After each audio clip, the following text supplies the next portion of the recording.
The Confessor's Shadow, Würzburg, 1634. Part 1. The Boy Who Counted. Marcus Aldric was 12 years old when he learned to count the innocent. He worked as a clerk's assistant in the Malefizhaus, the witch prison of Würzburg, fetching ink, sharpening quills, carrying the heavy ledgers from room to room.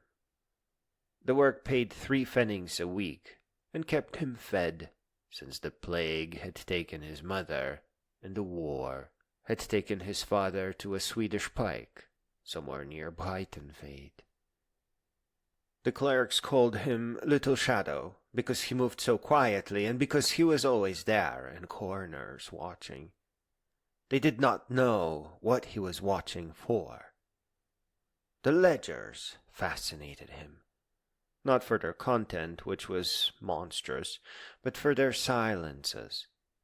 Page after page recorded confessions, names of accomplices, descriptions of midnight flights, details of congress with demons. The consistency was remarkable. Every accused witch, it seemed, told the same story. Every single one. Marcus had read enough to know that when every story matches perfectly, someone has written the story in advance. Part 2. The question that could not be asked. The chief clerk was a man named Johann Weiss, who had grown fat on the work of the trials. This was not metaphor. The accused's property was seized upon arrest, homes, livestock, savings, everything. A portion went to the church, a portion to the prince-bishop, and a portion to those who administered the process. Weiss ate well. One evening, Marcus was copying a confession while Weiss was reviewing the day's proceedings. The document described how the accused, a widow named Margarete Baumann, had flown to a Sabbath on a goat, and there kissed the devil's hindquarters. Marcus's quill paused. "Herr Weiss," he said, keeping his voice carefully empty of tone, "in 3 years of these proceedings, have we ever found evidence of such a flight? A witness who saw the goat? Tracks in the mud? A neighbor who saw her leave or return?" Weiss looked up. His eyes were careful. "The confession is the evidence, boy." "Yes, Herr Weiss. But the confession comes after the strappado, after the boots, after—" Marcus stopped himself. I only wondered if there was corroborating evidence for the records. Weiss set down his quill. He was quiet for a long moment. "Let me tell you something, Little Shadow, something you would do well to understand." He leaned forward. "The evidence is not the point. The confession is the point. The process is the point. Do you understand?" Marcus did not understand, or rather, he understood, but could not yet name what he understood. "The process feeds itself," Weiss continued. "Each confession names accomplices. Each accomplice confesses and names more. The process continues until—" "Until what?" Weiss smiled. It was not a pleasant smile. "Until it is made to stop." Part 3. The book that could not exist. Marcus was 14 when he found the book. He was cleaning Father Gerhard's study, one of the Jesuits who attended the condemned in their final hours. Father Gerhard was old and tired and no longer troubled to hide things from a boy he considered furniture. The book was hidden behind others on a high shelf, handwritten, no title on the spine. Marcus opened it. Cautio Criminalis, the title page read. Precautions for prosecutors. He read the first page. I have accompanied many women to their deaths.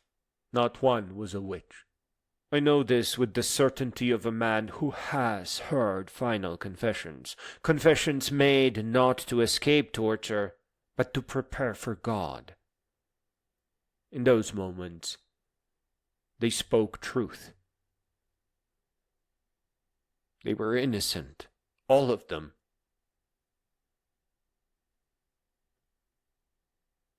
Marcus' hands trembled. He turned pages. The author, whoever he was, documented everything. How the torture guaranteed confession. How the questions were structured to produce specific answers. How the accused were shown instruments of torment and told their only escape was to confess and name others. How even denial was treated as proof of guilt. For only a witch would deny being a witch. Under such conditions, the author wrote, they could make the Pope himself confess to witchcraft. Marcus read until dawn. Then he put the book back exactly as he'd found it. But he had already memorized the passages that mattered. Part 4. The List. That night Marcus begun his own ledger, not of confessions, of facts. He documented the exposed machinery. Property seizure. Every accused's estate was confiscated upon arrest, not conviction. The church, the prince-bishop, and the administrators divided the spoils. The woman, Margarete Baumann, had owned 2 houses and a mill. Her confession named her sister, who owned 3 farms. Her sister's confession had named a merchant's wife, who controlled her husband's shipping interests. The pattern was clear. The accusations followed the property, not the other way around. The questions, they were not questions at all, but scripts. Did you fly to the Sabbath on the night of? Did you meet the devil in the form of? Did you renounce Christ and swear allegiance to? The torture continued until the accused repeated the script correctly. The absence. In 300 years of witch trials across Europe, no one had ever found a single piece of physical evidence that witchcraft existed. No flying ointment that worked, no demon that appeared to multiple witnesses, no curse that could be demonstrated, nothing. The entire edifice rested on confession alone, and confession produced by torture. Marcus wrote it all down, not because he knew what he would do with it, but because the writing made it real, made it impossible to forget. He was 15 years old, and he had discovered the machinery of murder. Now, he needed to find a way to break it. Part 5. The Priest Who Wept. Father Friedrich Spee from Langenfeld arrived in Würzburg in the autumn of 1635. Marcus knew him by reputation, a Jesuit professor, a poet, a man who had attended the condemned in other cities. What Marcus did not know, what no one knew, was that Spee had written the book in Father Gerhard's study. The Cautio Criminalis had been published anonymously 4 years earlier. It had caused a sensation and then been suppressed. Spee's authorship was suspected but never proven. Marcus watched him for weeks. The priest was thin and moved with the careful exhaustion of a man who had not slept well in years. His hair had gone white, though he was not yet 40. One evening Marcus followed Spee to the cathedral. The priest sat alone in a pew, head bowed. His shoulders shook. Marcus approached. "Father?" Spee looked up. His face was wet. "Forgive me," the priest said. "I thought I was alone."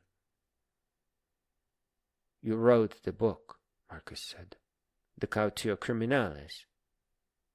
The priest went very still. "I've read it," Marcus continued. "I've memorized parts. I work in the Malefizhaus. I've seen the ledgers. I know you told the truth." He paused. "They're still dying, Father. Despite the book, they're still dying." Spee closed his eyes. "I know. Why did you write it anonymously? Why did you not use your name, your authority?" "Because I am a Jesuit, because the Church is implicit, because naming myself would have meant my death and the book's suppression." He opened his eyes. "I thought anonymous truth might spread further than martyred truth. I don't know if I was right." Marcus sat beside him. "I have documentation, property records, confession transcripts, the patterns of accusation, how they follow wealth, not wickedness, how the same families are targeted year after year, how the process is designed to perpetuate itself." Spee turned to look at him fully for the first time. "You're the clerk's boy. The shadow." "Yes." "And you want to do what with this documentation?" Marcus had thought about this for 3 years. "I want to make the machinery visible, so visible that no one can pretend not to see it. I want every bishop, every prince, every administrator to know that their names will be remembered, that what they are doing will be known forever." Spee was quiet for a moment. "You understand what you're proposing. This is not merely dangerous. This is an attack on the authority of the Church, the legitimacy of the courts, the interests of powerful man. It's the truth. Truth has never been sufficient protection." "Then we make it sufficient. We make it so clear, so documented, so undeniable, that ignoring it becomes impossible." Spee studied him. "You're very young." "The women in the Malefizhaus are mothers, daughters, grandmothers. One was 11 years old. Marcus's voice didn't waver. "I've stopped thinking about my age."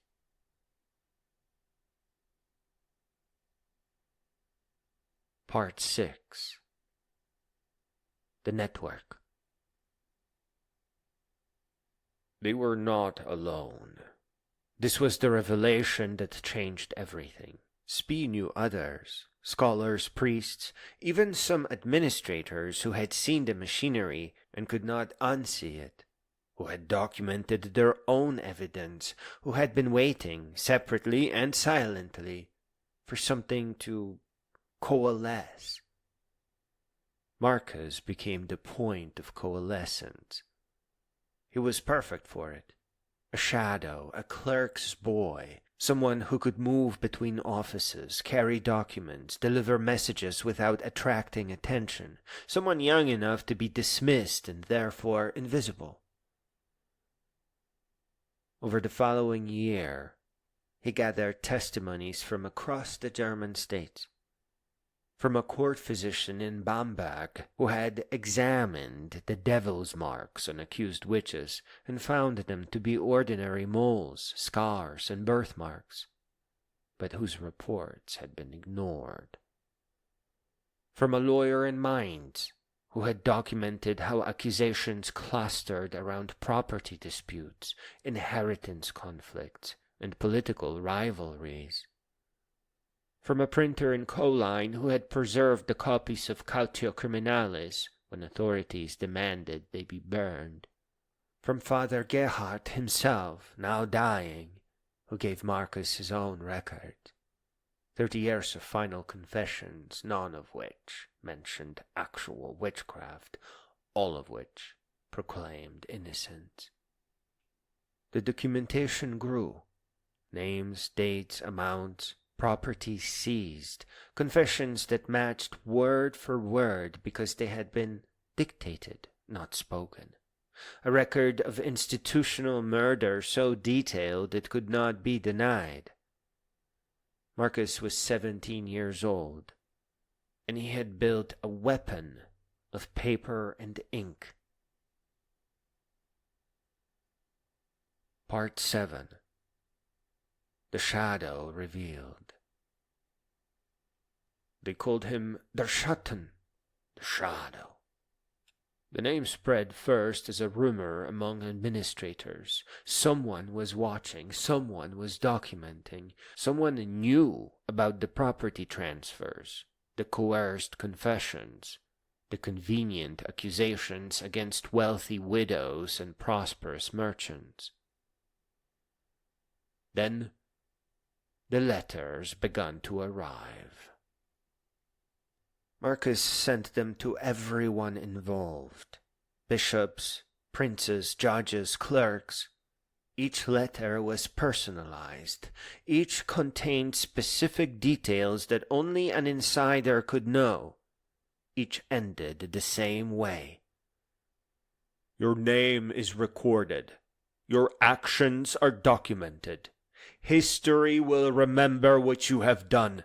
The only question is whether you will stop or whether you will be stopped. The first letters produced panic. The administrators met in secret, trying to identify the source. They interrogated clerks. They searched offices. They found nothing. The second wave of letters went to different recipients, to scholars, to courts in other territories, to Rome itself. These letters contained evidence, exposed financial records, exposed confession transcripts that showed the torture methods, exposed the pattern of property seizure. Prince Bishop Philipp Adolf von Ehrenberg, who had overseen the execution of over 900 souls in Würzburg, received a letter that simply listed names. Every name. 901 entries. Nothing else. He stopped sleeping.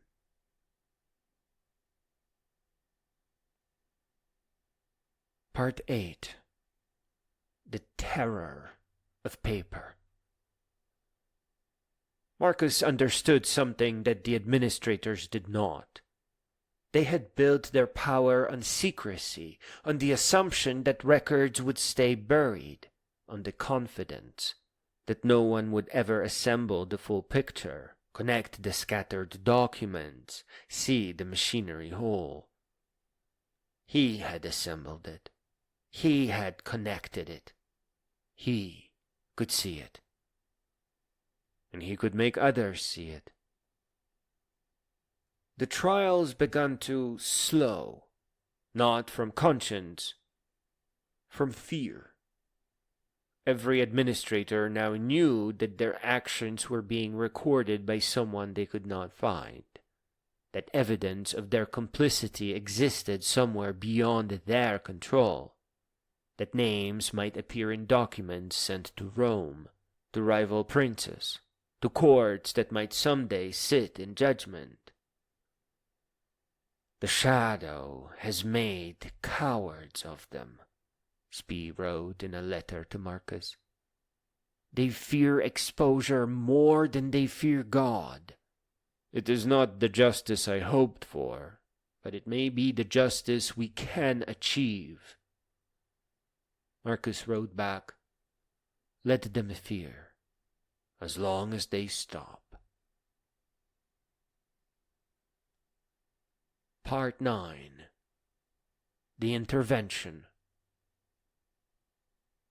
The end came not from conscience, but from calculation. By 1638, the witch trials had become a liability. The 30 Years' War had devastated the German states, and rulers who had once profited from confiscations now needed stable populations and functioning economies. The documentation that Marcus had circulated made the trials impossible to defend, not morally but practically. They were bad for business.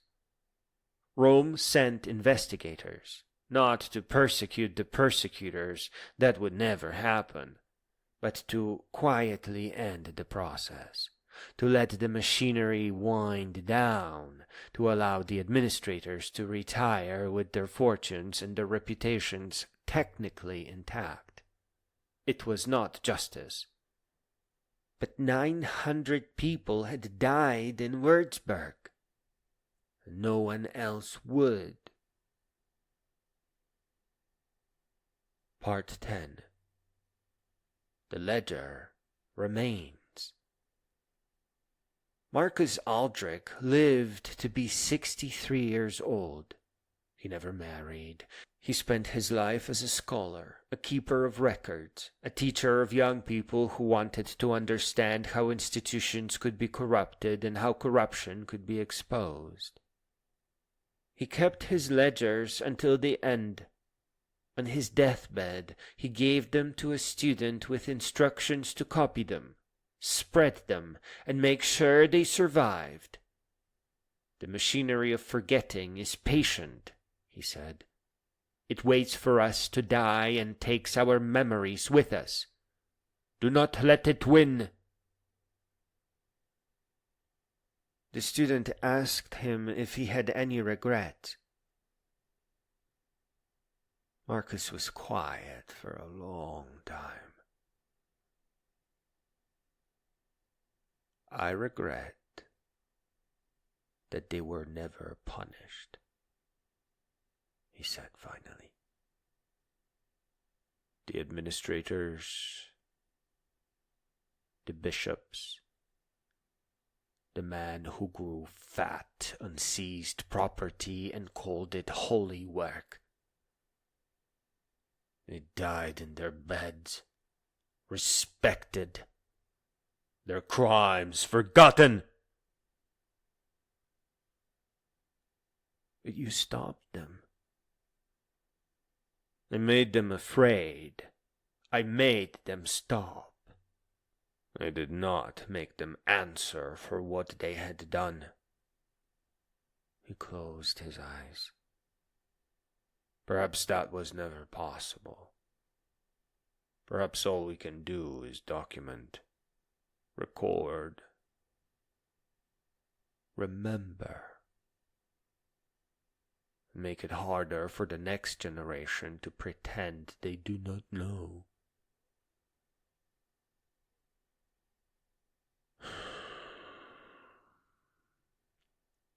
He died that night. The ledgers survived.